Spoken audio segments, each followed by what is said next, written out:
Video बघत असलेल्या प्रत्येकाला महाप्रपंचतर्फे तेजस तुंगारचा सप्रेम जय शिवराय, सप्रेम जय श्रीराम. मित्रांनो, आपल्या मराठीमध्ये असं म्हटलं जातं की माकड म्हणतंय माझीच लाल.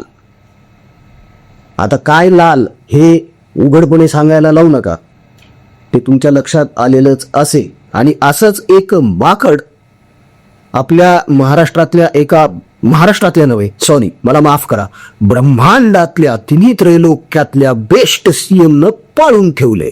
आता हे कोण आहे हे पण उघडपणे सांगायला लावू नका, बरोबर आहे. ह्यांना आम्ही माकडाची उपमा का दिलेली आहे, त्याचं कारण असं आहे की ती माकडाची गोष्ट सांगितली होती बघा गेल्या व्हिडिओमध्ये, की ते माकड फार लाडाचं होतं आणि मग ते माकड म्हणलं की मला पण प्रधानमंत्री जे आहेत तुमचे त्यांच्यासारखी तलवार द्या, मी रक्षण करतो राज्याचं. म्हणून ह्या राजानं त्या माकडाला तलवार दिली आणि सांगितलं राज्य ते लोक बघून घेतील, सैन्य वगैरे, तू माझ्याचकडे लक्ष दे, फक्त तू माझा बॉडीगार्ड आहेस. व राजा एक दिवस रात्री झोपला होता, त्याच्या नाकावर माशी बसली, यानं हाणली तलवार. शेवटी माकड असते, अक्कल कुठं असते माकडाकडे. तर अशीच तलवार यांनी परत एकदा उबाठा गाठावर चालवलेली आहे, म्हणून यांना माकड म्हणणं एवढं इष्ट आहे. आणि माकड हे असंविधानिक नाहीये ना, वानर, माकड, कपी हे ज्याप्रमाणे दिवसातून 5 वेळा पत्रकार परिषदा घेऊन आयमायवरून लोकांना शिव्या देतात, एखाद्याला येडछाबा म्हणणं, चुट्ट्या आहे तो असं म्हणणं, हे यांचे धंदे. मग माकड म्हटलं तर काय प्रॉब्लेम आहे. हेच म्हणतात ना, चुत्या हा शब्द असंविधानिक नाहीये, येडझवा हा शब्द असंविधानिक नाहीये, माकड हा शब्द सुद्धा असंविधानिक नाहीये. आणि अभिव्यक्ती स्वातंत्र्य, विचार स्वातंत्र्य हे काय फक्त यांनाच लिहून दिलेलं आहे का? हे का संविधानानं फक्त काही खास विशिष्ट लोकांसाठीच दिलंय का? आमच्यासाठी पण आहे, तुमच्यासाठी पण आहे, सगळ्यांसाठी येते, वापरू आपण. ठाकरी भाषा काय फक्त तुमचीच आहे का? अरे आमची पण आहे. 7 वर्ष वय होतं माझं, तेव्हापासून शिवसेनेचा प्रचार केलेला आहे मी. खराटा यायचा ना, खराटा, त्या खराट्याचे बाण बनवायचो आम्ही, गल्लीत खेळत बसायचो, असले प्रचार केलेले आम्ही. बाळासाहेब ठाकरे यांची कुठलीच सभा मिस केलेली नाहीये संभाजीनगरातली. नंतर शिक्षणासाठी बाहेर निघून गेलो शहराच्या, त्या 5-10 वर्षांच्या गॅपमध्ये थोडंसं दुर्लक्ष झालं पक्षाकडे. निष्ठावान निष्ठावान निष्ठावान म्हणतात हे, अरे ह्यांची निष्ठा आहे का? यांच्याच पक्षाशी बुडवला ना पक्ष अख्खा. गंमत बघा तुम्ही, कशी तलवार चालवली ह्या माणसानं. हे माकड पहिल्या दिवसापासून म्हणत होतं की शरद पवारांना राज्यसभेवर पाठवा म्हणून. इकडून आदित्य हटून बसलेला होता, ठीक आहे. आता माकडही प्रिय आहे आणि बाळही प्रिय आहे, पेंगुइनही प्रिय आहे. उद्धवराव गोंधळात पडले ना की व्हॅल्यू कोणाला द्यायची जास्त, माकडाला द्यायची का पेंगुइनला द्यायची. त्याच्यामुळे त्यांनी भूमिका घेतली तटस्थ. पण मग तिकडून दांडा फिरला वरून, 10 जनपथ वरून तिकडून सांगण्यात आलं की विलगीकरण होणार नाहीये. पवारांनी तसं खात्रीशीरपणे सांगितलंय, ग्वाही दिली आहे, द्या सपोर्ट, द्या, करा. आता ही सगळी खेळी शरद पवार आणि संजय राऊत काय फोनवर बोलले नसतील का या विषयावर कधीच? पवार जरी गेलेले नसले मातोश्रीवर यांना भेटायला, उद्धवरावांना, तरी फोन तर आहेच ना राऊतांकडं. काहीतरी तो कुठंतरी तर माशी शिंकली आहे ना.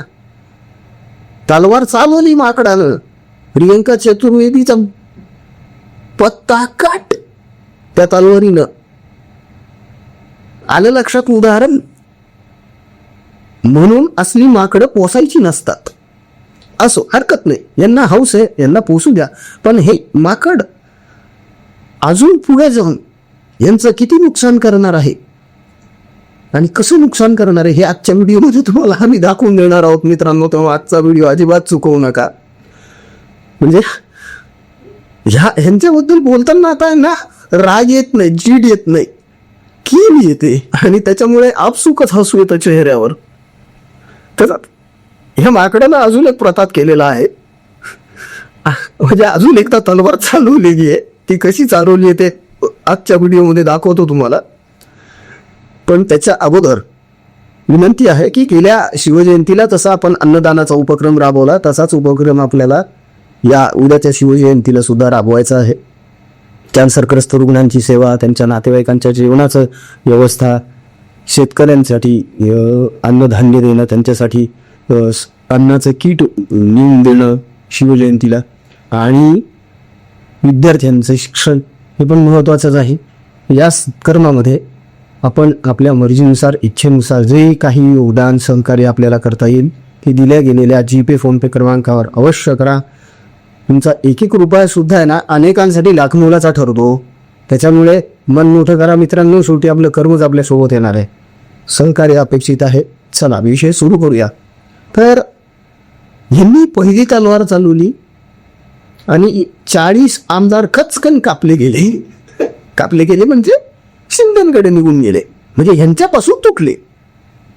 त्याच्यानंतर आता प्रियंका चतुर्वेदी यांच्या नावावर यांनी तलवार चालवून टाकली आहे आणि पवार राज्यसभेवर जाणार आहेत आता. आणि आता तर उद्धव ठाकरे आणि त्यांचा उवाठा गट यावरच तलवार चालवून टाकली आहे.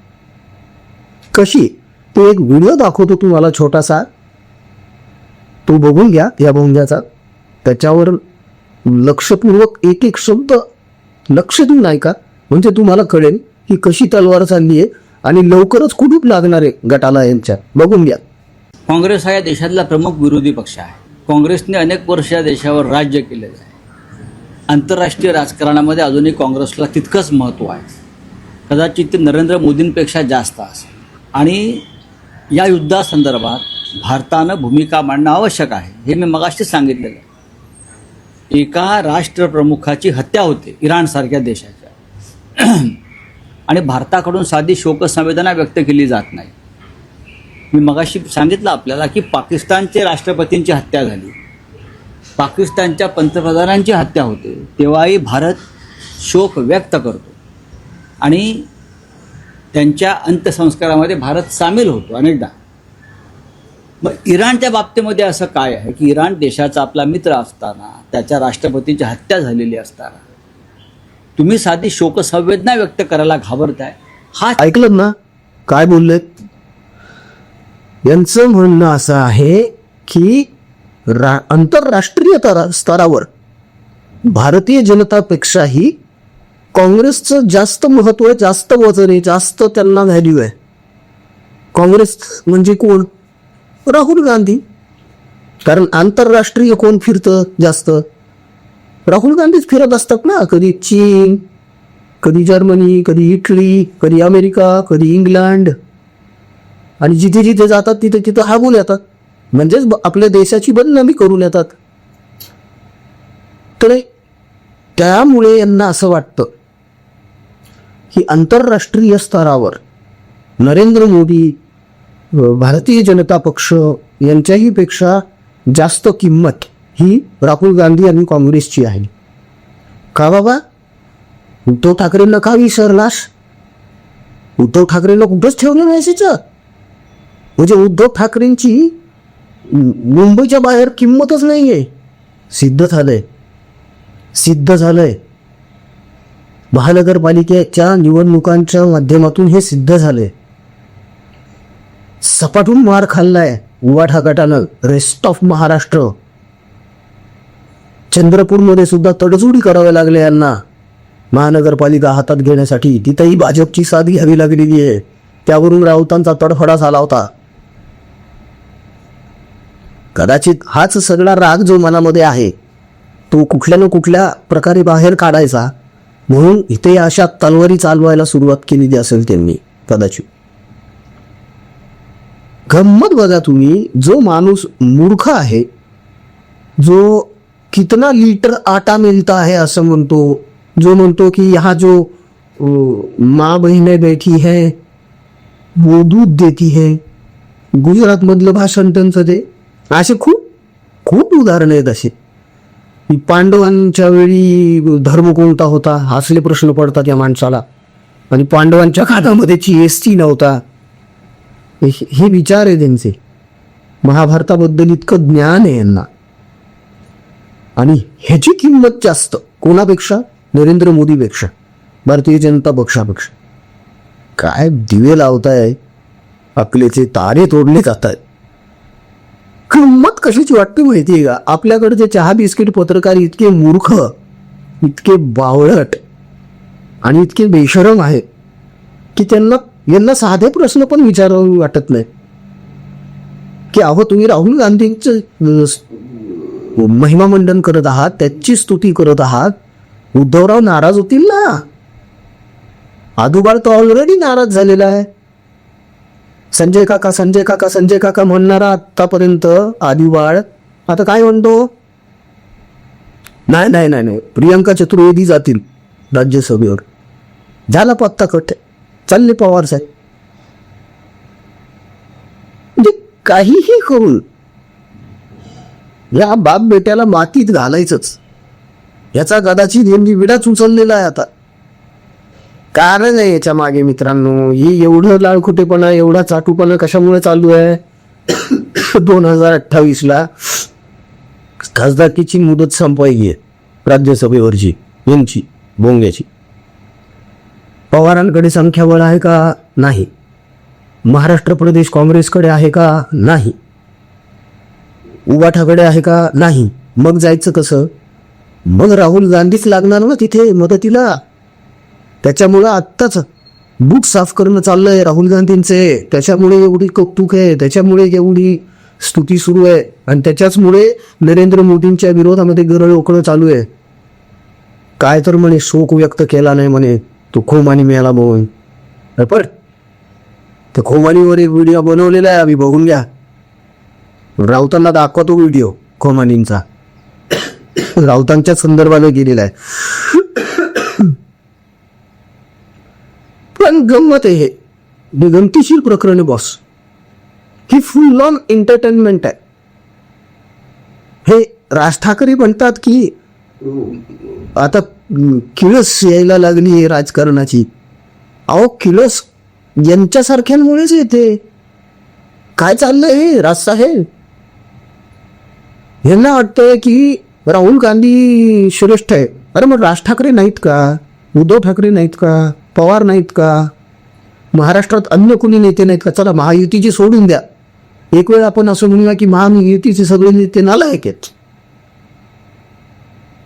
पण बाकीच्यांचं तर करा ना कधीतरी कौतुक. किती तर राहुल गांधीचं डोक्यावर घेऊन मिरवणार त्याला बावळट येते. ज्याला स्वतःची जात सांगता येत नाही प्रश्न केल्यावर, त्याची किंमत मोठी म्हणे. हा माणूस जिथे जिथे जातो तिथे तिथं हकून येतो, हा देशाची बदनामी करून. जॉर्ज सोरोसचा पंटर आहे, तिकडून पैसे घेतात आणि देशामध्ये अराजक निर्माण करण्याचं काम करतात. हे विनाकारण दंगली उसळतात का आपल्याकडं? विनाकारण आंदोलन होतात का? हे सगळं फंडिंग येतं कुठून यांच्याकडे? पण तिकडून येतंय. देशाचं विभाजन करायचं, जातीपातीची आग लावून, हे आता नवं उद्दिष्ट आहे या राष्ट्रीय पप्पूचं. त्याच्याचमुळे आजकाल हा जिथे कुठे जातोय तिथे प्रत्येकाला त्याची जात विचारतोय. हा तुम कोण जाती के हो, तुम कोण जाती के हो. अरे तुझी जात सांग रे बाबा आधी. बरं चल, तुझी जात नको सांगू, तुझा धर्मच सांग आधी कुठला आहे. ज्याला स्वतःचा धर्म सुद्धा व्यवस्थित सांगता येणार नाही, त्याचं कारण आहे इंदिरा गांधी आणि फिरोज खान गँधी यांचं लग्न झालं तेव्हा पत्रिका जी होती लग्नाची ती उर्दूत छापली होती. यांनी अशी प्रार्थना करत लग्न केलेलं आहे. यांच्या वडिलांनी असं करत केलं.